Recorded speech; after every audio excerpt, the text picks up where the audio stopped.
Oke, Fir. Jadi apa nih yang bisa kita diskusikan? Kamu ada pertanyaan apa? Oh, oke, jadi kan aku di sini adalah fresh graduate nih, Pak. Mm-mm. Eh, saya juga masih belum pernah yang namanya interview bareng HR. Mm-mm. Masih belum ada pengalaman lah. Terus saya kayak belum banyak latihan juga. Mm-mm. Nah, terus kemarin kan saya sempet nih sama HR. Mm-mm. Nah, terus kayak saya kayak kayak gugup gitu. Terus kayak omongan saya tuh agak belibet gitu. Mm-mm. Nah, itu tipsnya gimana ya, Pak? Oke, menarik. Berarti kamu fresh grade banget nih ya, fresh from the oven gitu ya. Iya, fresh Bener-bener ya. banget deh.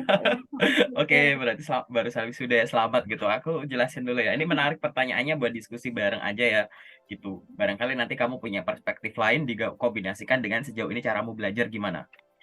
Kita harus menyadari yang namanya interview itu adalah penyampaian informasi secara lisan. Oke, menyampaikan informasi secara lisan. Di situ ada dua kata kunci gitu sebenarnya. Pertama adalah informasi, yang Informasi. kedua adalah lisan Bisa. gitu. Oke, informasi secara lisan sih, lebih kayak gitu sih. Informasi secara lisan gitu. Berarti kamu harus menguatkan dari sisi informasi yang akan diberikan ya. Kamu harus kuat dari sisi lisannya, komunikasinya, cara penyampaiannya, oke? Nah, banyak orang yang entah itu belibet, gugup, blank, sakit perut, mau pingsan, keringat dingin gitu-gitu ya. Itu gara-garanya karena belum ada kesiapan di salah satu atau salah keduanya, gitu. Jadi kalau kita sebagai seorang yang mau ngelamar kerja atau tahu akan menghadapi itu, apa yang harus kita pastikan? Kita harus memastikan dari informasi kita kuat, dari kemampuan penyampaiannya kita juga kuat. Dua hal ini cara belajarnya tuh sebenarnya beda gitu, walaupun bisa dibarengin. Tapi kita bahas satu-satu ya. Oke. Satu, dari informasi. Informasi ini adalah sesuatu yang akhirnya akan tertuang secara lisan, entah by telepon, entah by video call, entah walk in langsung, offline gitu ya. Nah, informasi macam apa sih yang harus dalam tanda kutip kita simpan di kepala? Jelas, nomor satu, informasi terkait pengalaman kita sampai titik ini. Bahasa simpelnya, apapun yang kamu tulis di CV, itu kamu harus kuasai. Bener gak? Gitu. Benar-benar. Kalau di luar sana, ada yang namanya guru sejarah. Kamu pernah punya guru sejarah? Pernah. Nah, guru Ya. sejarah itu, ya, aku tanya deh, guru sejarahmu itu waktu SMA atau SMP, kira-kira dia hidup gak di zaman kerajaan Majapahit gitu? Tentu saja enggak, Mbak. Tentu Eh, Pak. saja enggak ya, Oh. bener ya gitu. Terus kira-kira Heeh. beliau beliau kira-kira nonton di hadapan Presiden Soekarno nggak waktu proklamasi kayak gitu? Mungkin juga enggak juga kali ya gitu, ya kan? Tapi bisa dibayangkan ya, kok ada orang yang kita sebut sebagai bapak atau ibu guru sejarah, di mana mereka mampu menyampaikan informasi secara lengkap jelas, hal-hal yang bahkan mereka tidak alami sendiri. Kebayang ya? Iya, Guru iya, sejarah kebayang. itu orang-orang yang jago loh penyampaiannya. Itu nggak sekedar menyampaikan loh. Itu meluluskan berapa lulusan tuh, gitu. Ya kan? Gitu. Dan udah berapa tahun tuh dedikasinya. Nah, ini Benar. artinya apa? Kenapa aku ngomongnya ke sini? Nah, sekarang kita bandingkan dengan kita ya. Mungkin sebenarnya nggak apple to apple, tapi nggak masalah. Gitu ya. Kita yang ngalami pengalaman pendidikan kita, yang ngalami pekerjaan kita, yang magang kita, ya kan? Yang dapat kemampuan kita, yang menuliskannya di CV ya kita. Masa iya sih kita ditanya soal apa yang kita lakukan dan kita tulis sendiri malah kita nggak lancar? Padahal di luar sana ada orang yang menyampaikan sesuatu yang mereka nggak lakukan sendiri loh, gitu. Tapi lancar gitu. Kamu harus yakin itu dulu cara gambarannya untuk memotivasi diri gitu ya. Berarti sehingga kenapa? Loh, karena mereka tahu metodenya jelas, metodenya benar. Ya kan? Ada pelatihan dulu, ada pendidikan keguruan sejarah itu mungkin, ada micro teaching, belum ada PKL ini itu dan lain-lain. Sehingga mereka menyampaikan itu secara berulang dan akhirnya ya lancar seperti Bapak Ibu guru yang udah kita kenal gitu. Nah, di sini sama ya. Kamu harus berpikiran, lah CV ini saya nulis sendiri kok. Yang alami juga saya, bukan orang lain. Saya harus menguasai itu. Itu informasi pertama. Jadi jangan sampai kamu ditanya soal pengalaman kerja belibet. Ini dari sisi informasinya ya. Pokoknya komunikasi kita singkirkan dulu, kita ngomongin informasi ya. Kuasai lagi apa yang udah kamu tulis sambil dibayangkan. Pelajari ulang mata kuliah mungkin. Ingat-ingat waktu magang ngapain, waktu kuliah ngapain, waktu pengalaman kalau udah kerja, kemarin kerja ngapain, ikut webinar, ikut organisasi, ikut bootcamp, ngapain. Pokoknya kita bertanggung jawab atas informasi yang kita tulis di CV. Oke, nomor satu itu. Yang nomor dua, informasi apa yang harus kita kuasai? Yaitu informasi terkait dengan lowongan pekerjaan, role yang lagi dibuka. Gitu. Kamu ngelamar kerja sebagai seorang customer service. Kamu riset dulu tuh customer service. Terkait definisinya apa, tugas tanggung jawabnya ngapain, gitu ya. Kegiatan hariannya gimana, mungkin belajarnya tidak hanya lewat artikel, mungkin bisa secara visual gambarnya, oh penampilannya tuh gini ya, gitu. Looks-nya gini ya, kalau nggak hijab gini, pakai hijab gini. Kalau di kantor begini, cara duduknya begini, cara berjalannya begini mungkin. Tapi gambar sih. Terus yang video coba. Barangkali udah ada belum? Banyak aku yakin.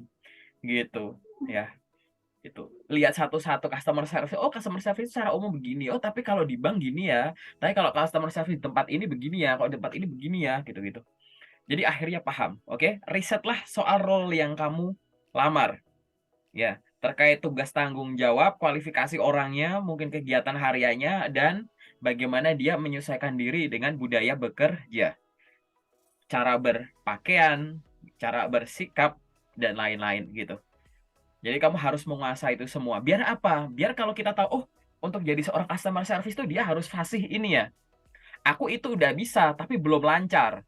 Jadi sambil ngelamar kerja, kamu mengasah kemampuan itu. Karena kamu tahu kemampuan itu dibutuhkan secara lancar.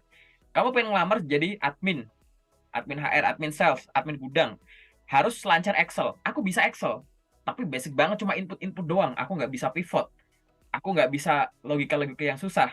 Padahal admin harus bisa kayak gitu karena datanya banyak. Oke, aku sambil ngelamar, sambil aku tiap hari ngeluangin waktu untuk mengasah Excelku. Kayak gitu.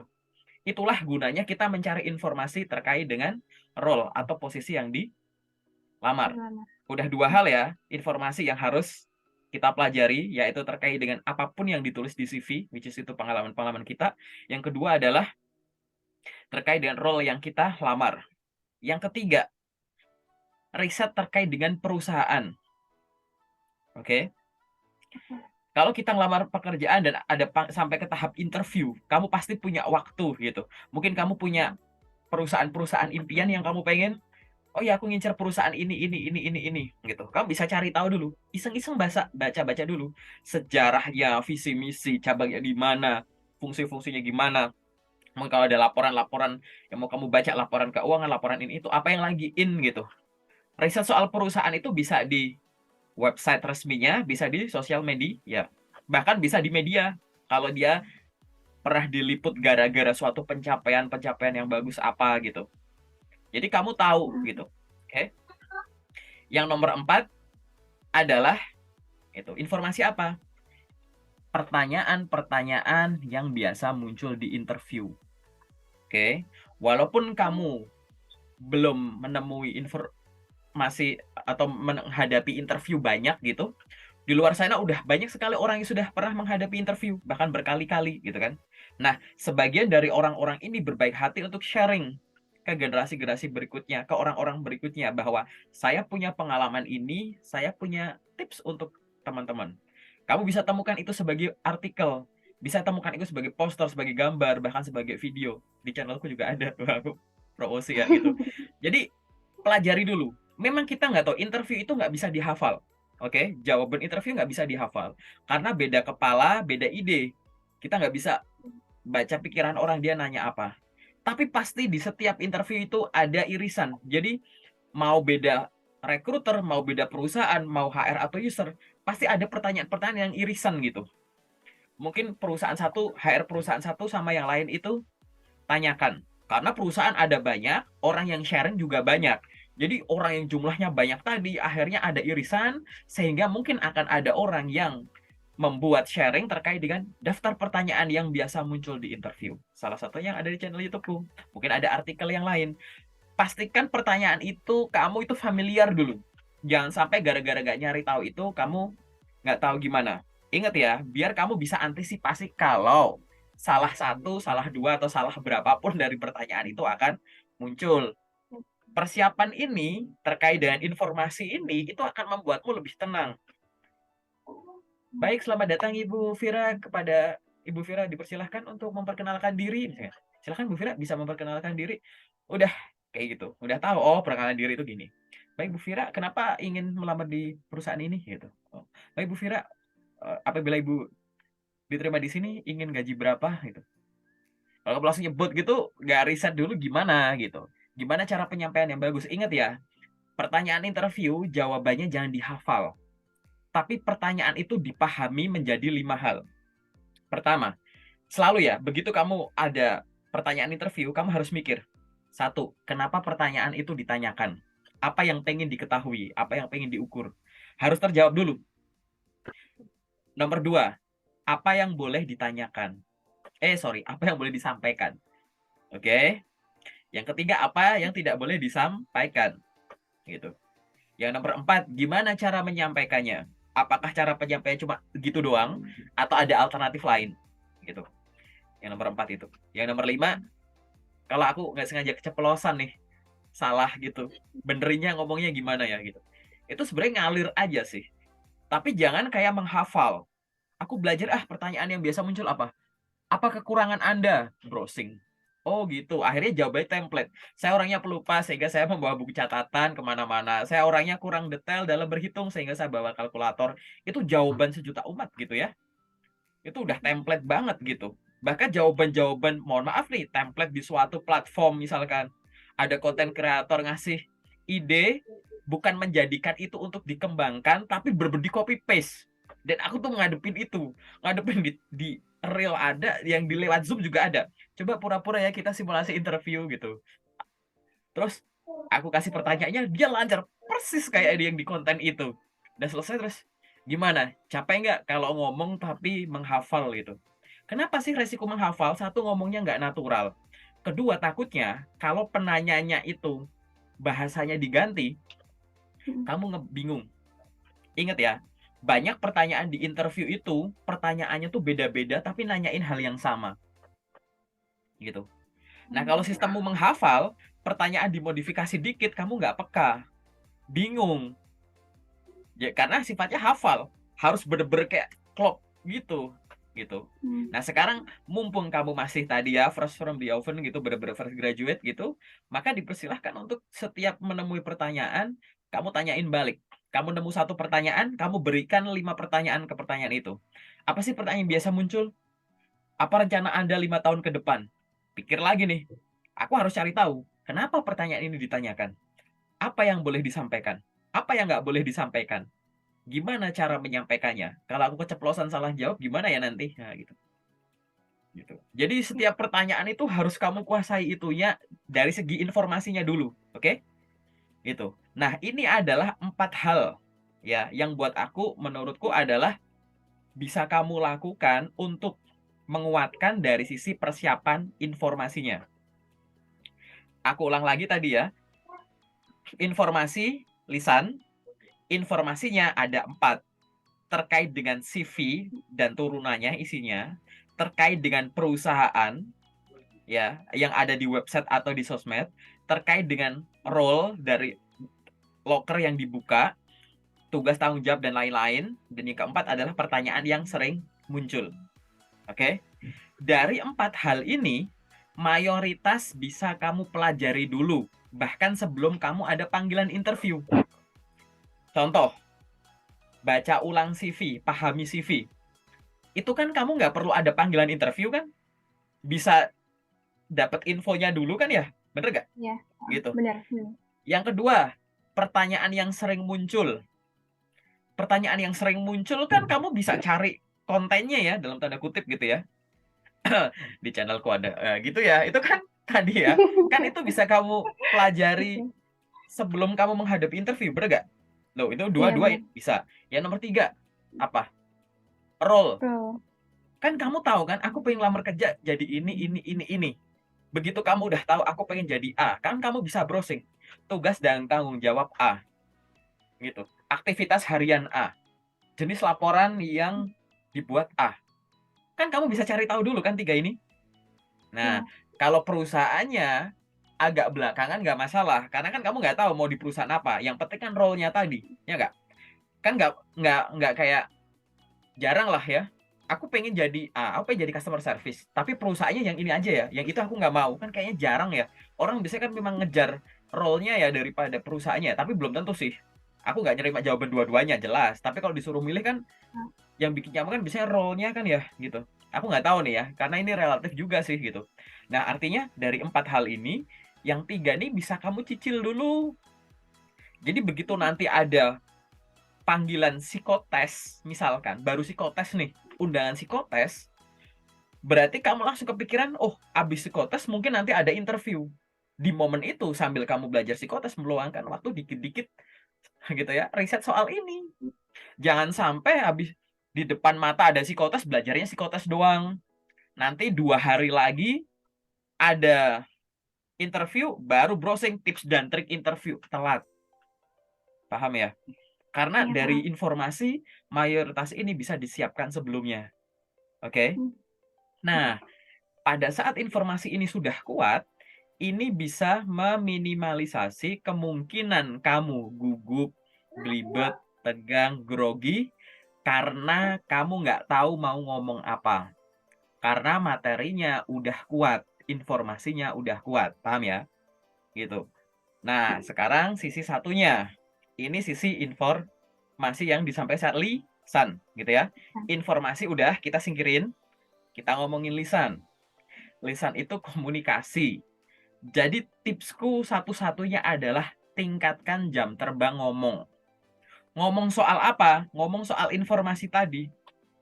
Ngomong soal CV, ngomong soal perkomponennya di CV tadi, ngomong soal perusahaan gitu. Kamu pura-pura aja di CV-mu kan ada banyak section ya, gitu. Pura-pura nanya dirimu sendiri, ngomong. Oke? Ngomong paling gampang tuh gimana sih? Ngomong paling gampang adalah ngomong sambil baca. Gitu. Kalau kadang kan kalau praktek sendiri susah, ngomong sambil baca dulu lantang. Gitu. Iya. Kamu pegang CV-mu, bagian paling atas misalkan apa? Ada summary CV, info pribadi. Pura-pura kamu lagi ditanya, silahkan perkenalkan diri Anda. Ya udah, kamu nggak usah lihat mukamu dulu, baca aja. Perkenalkan, nama saya ini, saya merupakan seorang lulusan baru dari universitas ini. Saya lulusan S1 Prodi ini dengan IPK sekian. Selama kuliah saya aktif berorganisasi dan kepanitiaan, di antaranya ini. Saya mendapatkan prestasi berupa predikat cum laude pada saat kelulusan dan beasiswa full selama kuliah di sana dari PT ini. Gitu. Contoh misalkan. Terus di bawahnya ada section apa? Pengalaman magang. Pura-pura aja seolah-olah ada yang nanya kamu, silahkan jelaskan terkait pengalaman magang Anda. Gitu. Baik Pak, kemarin saya magang gini. Gitu aja section sampai bawah tuh. Gitu. Paling bawah misalkan kamu nulis skill. Boleh disampaikan kelebihan Anda apa? Langsung pura-pura kamu mau ngomongin skill. Gitu. Saya adalah orang yang terampil menggunakan sosial media.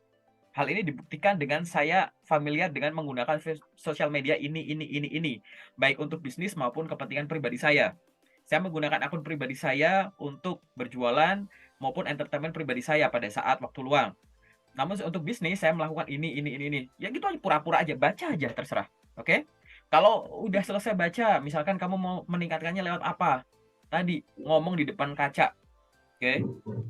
Kalau ngomong di depan kaca ini biar kamu lihat mukamu sendiri. Paksa nih bibir ditarik nih, senyum.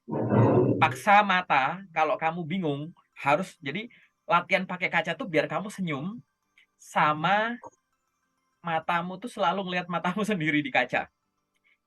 Kurangi kemungkinan kamu berpikir dengan cara nengok kanan kiri atau filler jadi apa namanya? Gitu. Kurangi. Mata itu harus natap mata biar nanti terbiasa. Kalau misalkan kamu berbicara dengan orang, menatap mata, atau kalau misalkan kamu lewat media gini, mataku menatap ya kamera, bukan matap layar gitu ya. Aku dari tadi natap layar karena sambil ngeliatin kamu gitu ya. Biar ayo ekspresinya dikeluarin gitu pada saat kamu menyampaikan. Oke? Terus apalagi yang bisa kamu sampaikan? Kamu iseng kamu record pakai HP gitu, misalkan kamu record, pura-pura kamu lagi di interview apa, video recordingmu itu dikirim ke teman kamu, bestie kamu, senior kamu, coach kamu, kirim ke aku boleh gitu. Kak, barusan aku record diri sendiri nih. Pura-pura aku lagi di interview dengan pertanyaan ini. Dikomentarin dong dari sisi jawabannya dan bagaimana sikapku gitu. Gitu. Dari sisi verbal dan non verbalnya gitu. Nah, nanti kasih feedback gitu. Apalagi misalkan aku simulasi komunikasi apa ya? Oh, kalau pura-pura di interview lewat telepon, random call. Itu ideku tuh. Ya, aku dulu ngelakuin itu. Aku kasih ide satu ya, bahwa iseng kamu nelpon temanmu siapa? Lagi sibuk gak? Enggak. Oke. Aku minta waktunya 2 menit ya. Oke. Tanyain ke aku pertanyaan apapun yang kamu tahu biasa ditanyain di interview. Coba tanya, nanti aku jawab, kasih feedback. Kamu dia nanya, kamu langsung ngomong bla bla bla bla bla bla. Udah, menurutmu gimana? Oh, gitu ya. Ya udah, makasih ya. Kamu notes kan tadi ya. Oke, makasih ya. Matiin. Telepon random siapa lagi gitu. Dulu aku kayak gitu, bener-bener random itu. Boleh kayak gitu. Lalu apalagi misalkan ada yang waktu itu belajarnya adalah gimana caranya ngilangin logat gitu. Jadi ada beberapa teman yang kayak, "Kak, aku kayak terganggu dengan logat, padahal aku pengen jadi frontliner, gimana caranya?" gitu. Logat itu nggak bisa dihilangin ya, logat itu biasanya kayak jadi gini, bahasa dan logat itu tuh sebenarnya sesuatu yang bisa dipisah gitu. Jadi bahasa Indonesia punya logatnya sendiri, bahasa daerah punya logatnya sendiri. Nah, kadang tuh ketuker gitu. Bahasanya udah ganti, logatnya nggak ganti gitu. Apa yang harus aku lakukan, Kak? Gitu. Biasanya aku sarannya baca lantang koran atau artikel panjang dengan bahasa baku. Di mana kita bisa menemukan artikel panjang dengan bahasa baku? Ya di koran, ya nggak? Gitu. Jadi buka buka koran, ya novel ya, kan novel kan ada obrolannya. Pokoknya yang bener-bener kayak teks gitu, jarang yang ada caption-caption kata siapa atau ini menyampaikan bahwa gitu-gitu nggak. Tampilin di sini, kamu record video boleh, kamu record suara boleh, ngomong secara lantang. Pura-pura jadi pembaca berita gitu. Diganti-ganti topik itu bener-bener loh, komunikasinya muncul, ekspresinya muncul. Apalagi kalau di depan ada kamera, ada kaca, ada artikel tadi kamu ngomong kayak gitu. Sadar nggak sadar, nanti kamu tuh ya nggak cuma masalah logat, itu banyak hal itu akan terimprove gitu. Oke? Apalagi misalkan kalau memungkinkan kamu ada partner di sana, ya tadi teman-teman kuliah, teman apapun lah di situ, aku nggak tahu kan gitu. Role play gitu. Oke, kamu ngomong duluan, aku yang jawab. Habis itu aku yang ngomong, kamu yang jawab gitu. Oke, udah kayak gitu. Udah kayak gitu udah. Dan ini dilakukan secara terus-menerus. Nah, persiapan ini adalah persiapan untuk apa? Mengantisipasi, mengurangi, meminimalisasi kemungkinan kamu grogi, gugup, dan lain-lain gara-gara kamu nggak biasa ngomong secara formal. Gara-gara nggak biasa ngomongin hal-hal itu. Kalau ngomongin hal-hal receh mah aku nggak gugup, Kak. Tapi begitu ngomongin soal karir aku gugup gitu. Ya kan? Nah, itu kayak gitu. Karena kebanyakan orang tuh biasanya tuh kalau nggak salah satu ya salah dua-duanya gitu. Misalkan nih, ada orang yang dari materi itu kuat, oke?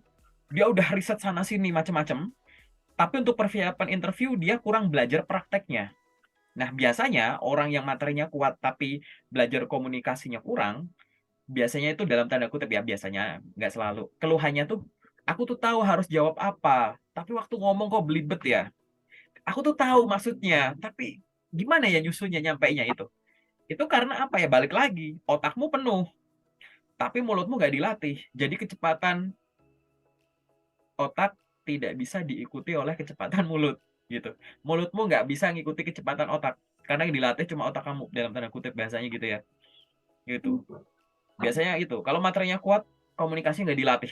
Atau sebaliknya, kamu latihan ngomong bla bla bla bla bla, nggak riset soal kemungkinan pertanyaan tanya jawab ini itu, meramaikan CV, aku paham lah CV, padahal nggak baca ulang, nggak riset soal role dan lain-lain.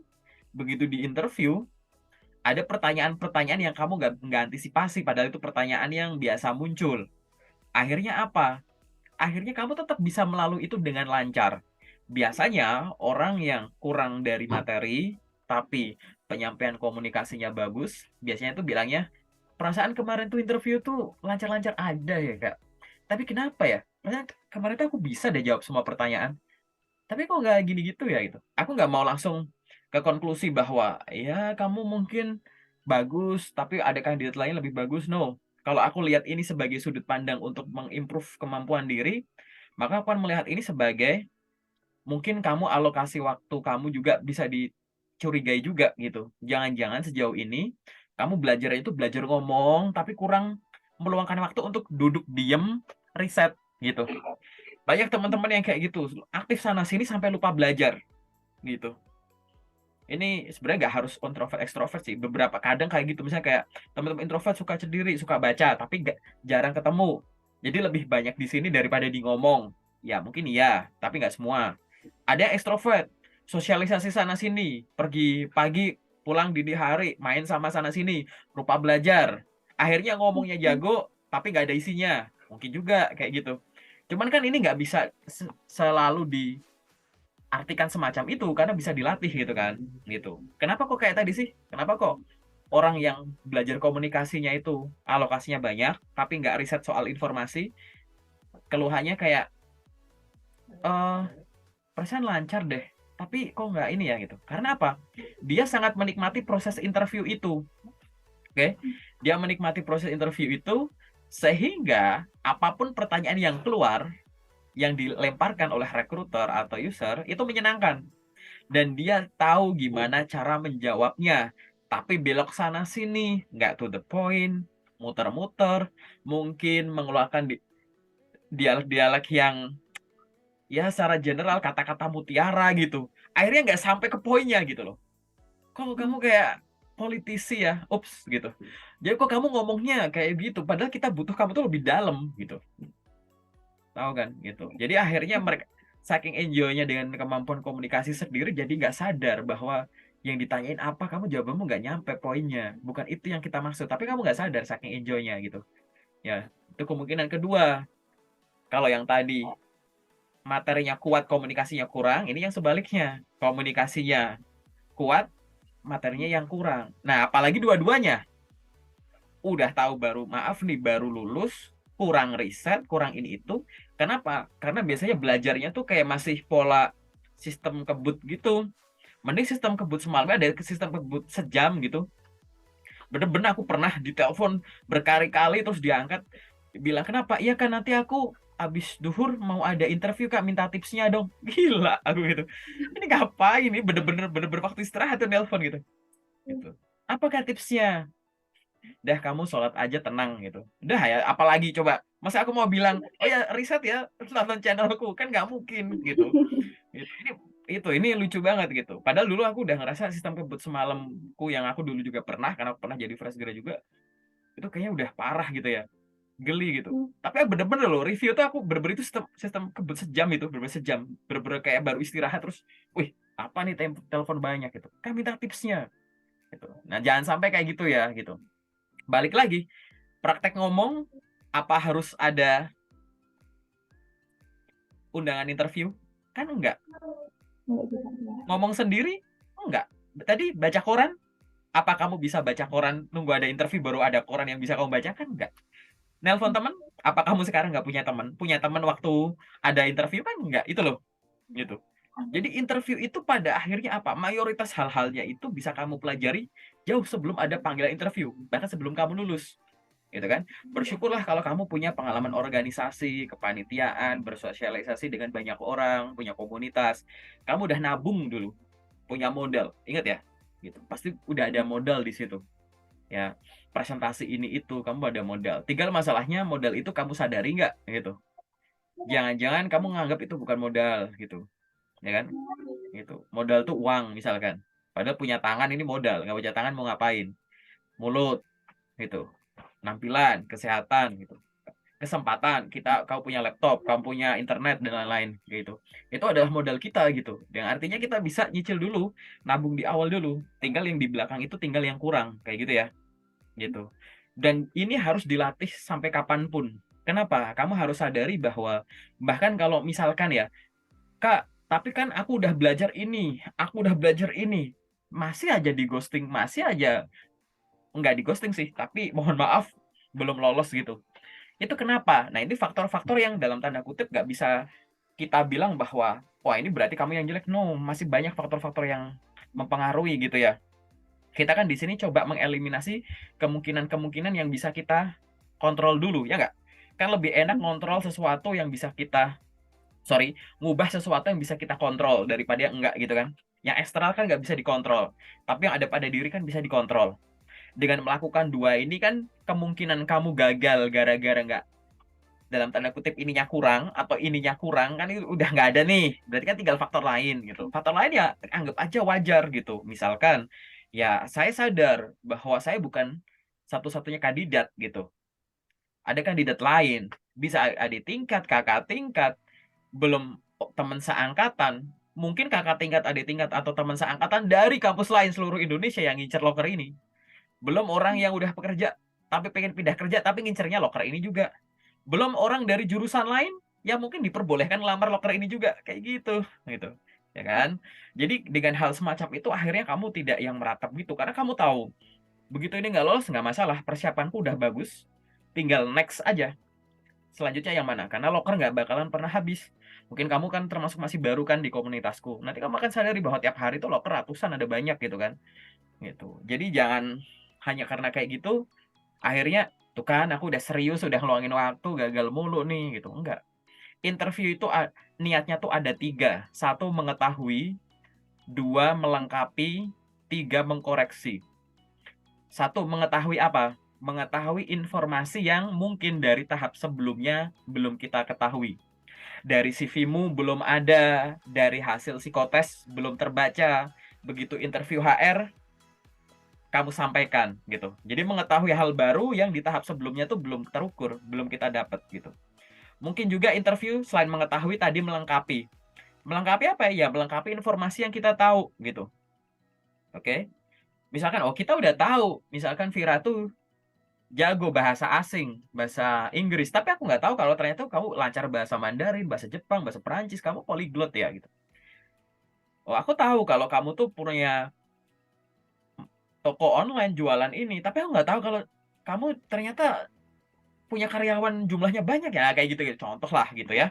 Jadi melengkapi informasi yang udah kita peroleh barangkali kurang luas atau kurang dalam. Dan yang ketiga adalah mengkoreksi. Mengkoreksi itu apa? Mungkin dari tahap sebelumnya tuh kita anggap kamu begini, kamu tuh begini, ternyata kamu begini gitu. Aku pikir tuh kamu tuh nggak bisa ini ya, ternyata bisa ini ya. Aku pikir kamu baru tahu basicnya, ternyata ini udah familiar ya gitu.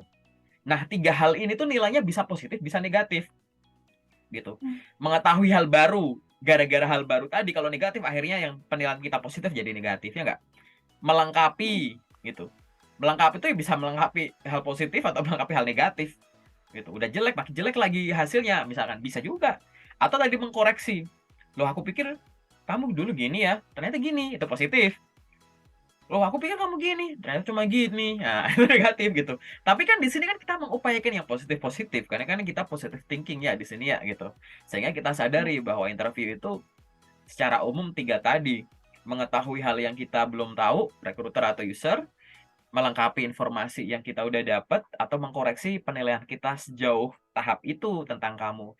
Karena kan lanjut ke tahap selanjutnya itu penilaian positif kita. Kamu tuh cocok tapi secara bertahap. Contoh ada loker tadi, customer service, kamu ngirim lamaran ke kita, CV dan teman-temannya. Nah, berdasarkan pertimbangan dokumen ini aja, kamu lolos, kamu cocok nih untuk posisi ini. Oke, ke tahap selanjutnya, psikotes. Berdasarkan hasil psikotes dan dokumen ini, kamu layak nih untuk posisi ini. Lanjut ke tahap selanjutnya. Terus gitu. Jadi pada saat gagal di suatu tahap, nggak serta-merta kita nyalahin tahap itu ya, dari keseluruhan dibandingin sama yang lain juga kan. Kayak gitu. Ini kan penilaian kecocokan yang bertahap sampai akhir nanti gitu. Nah, dengan adanya persiapan itu, kamu akhirnya sebagai fresh grad mungkin sekarang udah ada gambaran ya. Mungkin nanti karena video ini di-record, kamu share aja ke teman-teman angkatan gitu. Di-share di grup apa gimana gitu. Atau disuruh masuk ke grup semua boleh gitu. Masih mampu gitu ya buat nampung. Tapi sejauh ini cukup paham ya, Vira ya? Udah paham ya? Iya, Secara paham. umumnya. Oke.